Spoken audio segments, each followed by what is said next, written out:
சரி, குட்வில் இன் partnership account. இப்போ goodwill அப்படின்னா என்ன? குட்வில் அப்படின்னா நற்பெயர்.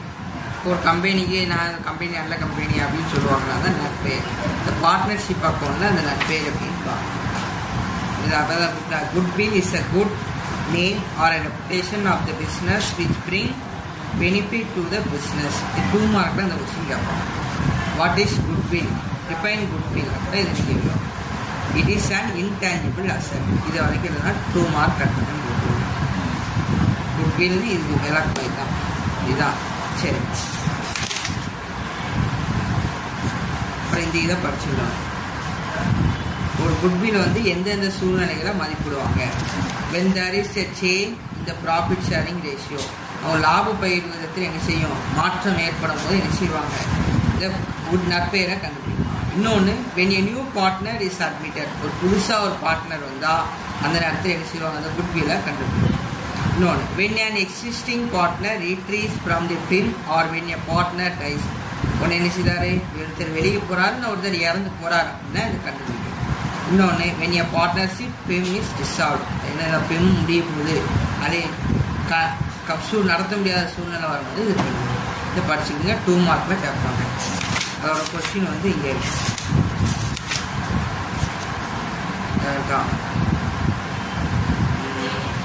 State any 6 factor determining goodwill.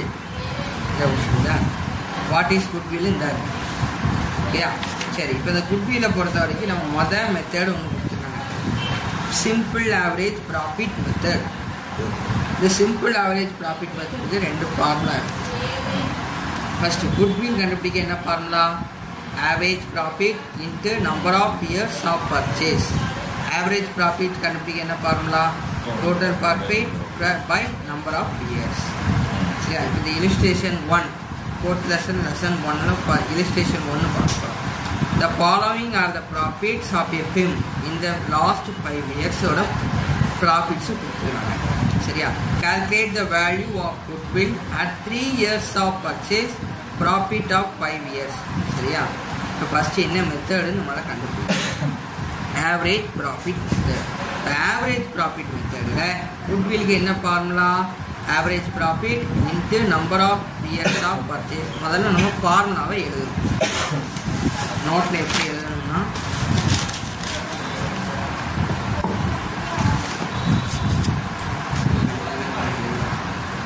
அதுக்கு என்ன method? Goodwill calculation. Goodwill calculation அப்படின்னு டாபிக் ஹெட்டிங் போடணும். போட்டுட்டு என்ன மெத்தடு? Average profit method. என்ன மெத்தட்? Average profit method. அதான் ஆவரேஜ் ப்ராஃபிட் மெத்தடை முதல்ல குட்வில் கண்டுபிடிக்க என்ன ஃபார்முலா? அந்த ஃபார்முலாவை முதல்ல எழுதணும். குட்வில் சீக்வல் என்ன formula? Average profit into number of years of, நீ எது ஃபுல்லாக எழுதிடும். ஓகேயா? பர்ச்சேஸ். சம்மில் ஆவரேஜ் ப்ராஃபிட் கொடுத்துருக்காங்களா? சம்மில் ஆவரேஜ் ப்ராஃபிட் கொடுக்கல கணமும் அது நம்ம கண்டுபிடிக்கணும். ஸோ அதனால் அதோட ஃபார்முலாவை எழுத போகிறோம். ஸோ அப்போ average profit equal to total profit by number of years. Total profit by number of years. இப்போ ஃபர்ஸ்ட் நம்ம என்ன கண்டுபிடிக்கணும்? Average profit. அப்படிதானா? therefore ஆவரேஜ் ப்ராஃபிட் எப்படி கண்டுபிடிக்கணும்னா, கொடுத்துருக்கக்கூடிய இயர்ஸ் என்னெல்லாம் இருக்குன்னு பார்க்கணும். ஃபர்ஸ்ட் இயர்ஸ் என்ன கொடுத்துருக்காங்க? 2014. 14ல் 4000. அப்படிதானா? 2015 3000. 2017 16 5000.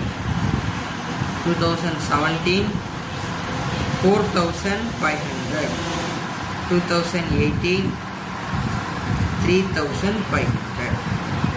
இதெல்லாம் நமக்கு ஆட் பண்ணோம் 20,000. இப்போ நமக்கு ஆவரேஜ் ப்ராஃபிட் கண்டுபிடிக்கணும். இதுதான் கண்டுபிடிக்கணும். ஃபர்ஸ்ட் என்ன பண்ணுறது? டோட்டல் ப்ராஃபிட் எவ்வளவு? இது வந்து டோட்டல் ப்ராஃபிட். டோட்டல் ப்ராஃபிட் தான் நம்ம கண்டுபிடிச்சிருக்கோம். இப்போ நம்ம ஆவரேஜ் ப்ராஃபிட் கண்டுபிடிக்க போகிறோம். ஓகேயா? ஸோ இப்போ ஆவரேஜ் ப்ராஃபிட் ஈக்குவல் எவ்வளவு 20. ஆவரேஜ் ப்ராஃபிட் ஃபார்முலா என்னது? Divided by 5. இப்போ ஆன்சர் என்ன வரும்? 4000. ஆன்சர் என்ன வரும்? 1 5 by 4. அப்போ 4000. ஓகேயா? இப்போ 4000. இப்போ அடுத்து என்ன நம்ம கண்டுபிடிக்கணும்? குட்வில் கண்டுபிடிக்கணும். ஸோ அப்போ குட்விலுக்கு நமக்கு ஃபார்முலா தெரியும், எழுதியிருப்போம் ஏற்கனவே. Average profit into number of years of purchase. இப்போ ஆவரேஜ் ப்ராஃபிட் நமக்கு எவ்வளவு? 4000 into number of years of purchase எங்கே கொடுத்துருப்பாங்கன்னா இந்த கொஸ்டினில் கொடுத்துருக்காங்க. என்ன கொடுத்துருக்காங்க? 3 years ஆஃப் பர்ச்சேஸ். கவனமாக பார்த்துருக்காங்க. 3 years ஆஃப் பர்ச்சேஸ். அப்போ இன்ட்டு 3. இப்போ ஆன்சர் எவ்வளவு?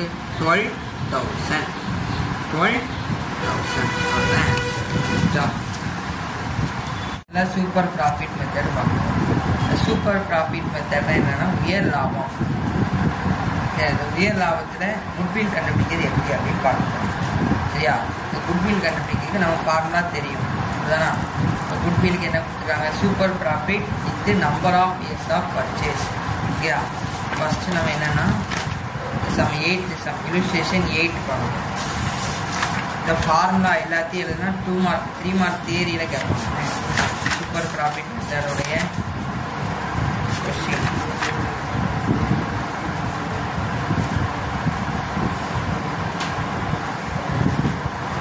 How will calculated under the super profit method? வந்து சூப்பர் ப்ராஃபிட் மெத்தடோட எல்லா ஃபார்முலாவும் எழுதுனா அந்த கொஸ்டினுக்கு ஆன்சர் பண்ணிடணும். சூப்பர் ப்ராஃபிட் மெத்தடில் என்னென்ன ஃபார்முலா இருக்கோ அது அவ்வளோத்தையும் எழுதிடணும். அதுதான் இங்கே கேட்டுருக்காங்க. how is calculate under the super profit மெத்தடில் எப்படி நம்ம குட்வில் கண்டுபிடிக்கணும். ஃபார்முலா மட்டும் எழுதுனா தியரியில் 3 மார்க்கில் கேட்பாங்க, 2 மார்க்கில் கேட்பாங்க. சம் பேர் தான் 4th லெசனில் illustration 6. Calculate the value of goodwill at 5 years of purchase. Super profit from the following information. Capital employed rupees 1,20,000. Normal மலை என்ன மெத்தட் கொடுக்குறாங்க? Super profit method. அதனால் அதை எழுதிடும். ஃபஸ்ட் என்ன கேட்குறோம்னா குட்வில் கால்குலேஷன். குட்வில் ஒவ்வொன்றுக்குமே இப்படி எழுதினா தான் பேப்பர் ப்ரெசன்டேஷன் சொல்லிட்டு எழுதணும். குட்வில் கால்குலேஷன் என்ன method? Super profit method. Super profit method. Super profit மெத்தடில் முதல்ல குட்வில் கண்டுபிடிக்கிறது. ஃபார்முலா என்னவோ முதல்ல அதை எழுதணும். ஸோ அப்போ goodwill equal to super profit into numbers of years of purchase. Number of years of purchase. இந்த சம்மில் சூப்பர் ப்ராஃபிட் அப்படின்னு எதுவும் கொடுத்துருக்காங்களா நம்ம கொஸ்டினை பார்ப்போம். எதுவும் கொடுத்துருக்காங்களா? கேபிட்டல் எம்ப்ளாய்டு கொடுத்துருக்காங்க, normal rate of profit, net profit for year, fair remuneration. நமக்கு சூப்பர் ப்ராஃபிட் கொடுக்கல. ஸோ அதனால் சூப்பர் ப்ராஃபிட்டோடைய ஃபார்முலாவும் எழுத போகிறோம். ஸோ அப்போ super profit equal to super profit formula என்னென்னா average profit minus normal profit. Average profit minus normal profit. So இப்போ நான் அடுத்து என்ன செய்யணும்? ஆவரேஜ் ப்ராஃபிட் சம்பளம் கொடுத்துருக்காங்களா அப்படின்னு. ஆவரேஜ் ப்ராஃபிட் இருக்கா? ஆவரேஜ் ப்ராஃபிட்டும் கொடுக்கல. ஸோ அதனால் அதோட ஃபார்முலாவை எழுத போகிறோம். ஸோ இப்போ average profit equal to average profit ஏற்கனவே நம்ம ஃபார்முலா படிச்சிருக்கோம். Total profit divided by number of years. Total profit divided by number of years. சரியா? இப்போ நம்ம ஃபர்ஸ்ட் அப்போ என்ன கண்டுபிடிக்கணும்? டோட்டல் ப்ராஃபிட் கண்டுபிடிக்கணும். கண்டுபிடிச்சிடலாமா? ஸோ இப்போ ஃபஸ்ட்டு என்ன? இப்போ டோட்டல் ப்ராஃபிட் கால்குலேஷன் போகிறோம். Total profit calculation total profit calculation. சரி, இந்த டோட்டல் ப்ராஃபிட் எப்படி கண்டுபிடிக்கும் நமக்கு தெரியும். ஃபஸ்ட்டு என்ன செய்யணும்னா எத்தனை வருஷத்துக்கு கொடுக்குறாங்க அந்த அமௌண்ட்டெல்லாம் மொத்தமாக எழுதிருக்கேன். 30,000, 32,000, 35, 37,000, 40,000. இதெல்லாம் ஆட் பண்ணால் நமக்கு எவ்வளோ கிடைக்குன்னா 1,74,000. புக்கில் வந்து டேரெக்டாக ப்ளஸ்ன்னு ஒரே லைனில் கொடுத்துருப்பாங்க. நம்ம வந்து அப்படியே ஆட் பண்ணதுக்கு நமக்கு இன்னொரு சைடு ஆட் பண்ண நேரம் ஆகும். ஸோ அதனால் இந்த மாதிரி மெத்தட்லேயே செய்யுங்க. இதான் சரி, அப்படி செஞ்சிடலாமா? 1,74,000. இப்போ நம்ம அவங்க என்ன கொடுத்துருக்காங்கன்னா ஆவரேஜ் ப்ராஃபிட் கண்டுபிடிக்கணும். இப்போ தேர்ஃபோர் இப்போ ஆவரேஜ் ப்ராஃபிட் equal to எவ்வளவு? 1,74,000 divided by எத்தனை இயர்ஸ்? 15 years. ஸோ 15 is 5 என்ன வரும்? 3 பேலன்ஸ் 34,800 வரும். டிவைட் பண்ண 35,800. இங்கே என்ன கொடுத்துருக்காங்கன்னா fair remuneration to the partners. அவங்க வந்து ரெனுமரேஷன் எதுக்கு ஒரு ஊதியம் கொடுப்பாங்க. அவ்வளோதானா? இந்த ஊதியத்தை வந்து நம்ம லெஸ் பண்ணணும். அடுத்து நம்ம எப்படி எழுதுறோம்னு பாருங்க. பர்டிகுலர்ஸ் இப்போ ஆவரேஜ் ப்ராஃபிட் கண்டுபிடிக்கிறதுக்கு அப்புறம் உள்ள average profit before fair remuneration to the partners எவ்வளோ அமௌண்ட் கண்டுபிடிச்சிருவோம்? 34,800. இதை என்ன செய்யணும்னா நம்ம லெஸ் பண்ணணும். எவ்வளோ ஃபேர் ரெனுமரேஷன் எவ்வளவோ அதை நம்ம லெஸ் பண்ணணும். லெஸ் ஃபேர் ரெனுமரேஷன் ஃபேர் ரெனுமரேஷனை லெஸ் பண்ணால் எவ்வளோ லெஸ் பண்ணணும்? Fair remuneration 2,800 fair remuneration. So அப்போ 0 0 8 0 4 2 32,000 ஃபேர் ரெனுமரேஷன். இப்போ ஆவரேஜ் ப்ராஃபிட் எவ்வளோ கிடச்சிருக்கு நமக்கு? இதுதான் நமக்கு இறுதியாக உள்ள லாஸ்ட் ஃபைனலாக உள்ள ஆவரேஜ் ப்ராஃபிட். இதை என்னது? ஃபைனலாக உள்ள ஆவரேஜ் ப்ராஃபிட். சரி, இப்போ அடுத்து நம்ம எதை கண்டுபிடிக்கணும்? நம்ம ஏன் இப்படி ஃபார்முலாவை எழுதியிருக்கோம்னா இது எழுதுனா தான் ஒவ்வொன்றும் நம்ம செஞ்சதுக்கப்புறம் எது செஞ்சுக்கோன்னு செய்ய தெரியும். அதுக்கு தான் நம்ம இப்படி மாதிரியே ஃபார்முலாவை எழுதியிருக்கோம். சரியா? இப்போ அடுத்து நம்ம எதை கண்டுபிடிக்கணும்? சூப்பர் ப்ராஃபிட் கண்டுபிடிக்கணும். சூப்பர் ப்ராஃபிட்டுக்கு என்னெல்லாம் தேவை?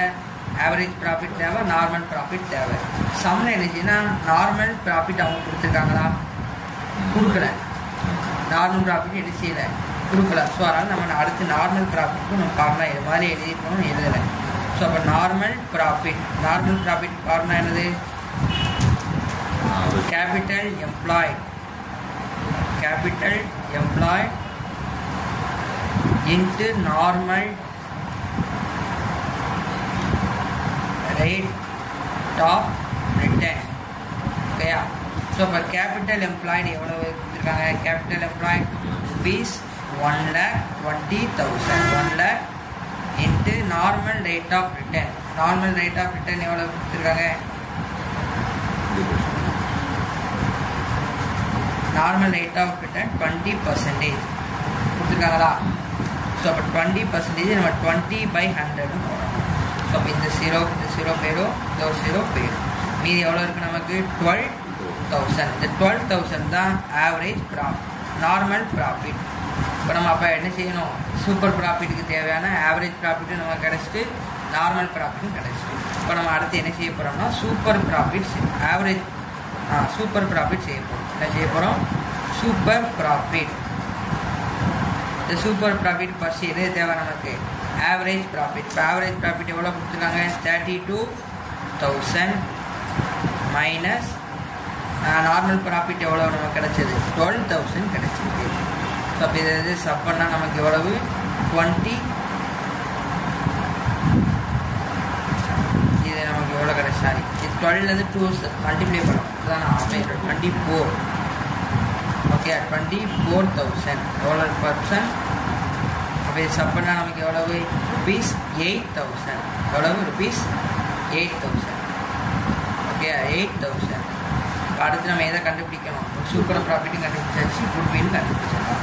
ஸோ இப்போ இந்த goodwill therefore goodwill is equal to super profit நமக்கு எவ்வளவு? ₹8,000 இன்ட்டு இயர்ஸ் ஆஃப் பர்ச்சேஸ் எவ்வளவு? 2 years. 2 years ஆஃப் கொடுத்துருக்காங்க, 5 years. 5 years. அப்போ எவ்வளவு நமக்கு ₹40,000. அவ்வளோதான். அதை என்றைக்குமே ஃபார்முலாவில் முதலே எழுதிடணும். அப்படின்னா தான் நமக்கு எது எது செஞ்சுருக்கோம் நம்ம அப்படியே டிக் பண்ணிகிட்டே வர முடியும். ஃபார்முலா ஒவ்வொரு ஸ்டெப்புக்கும் எழுதுனா மறந்துடும், எந்த ஸ்டெப்பு எழுதணும்னு தெரியாது. அதான் ஃபார்முலா மாதிரியே எழுதி சொல்லியிருக்கேன். ஃபார்முலா மாதிரியே எழுதி அதுக்கப்புறம்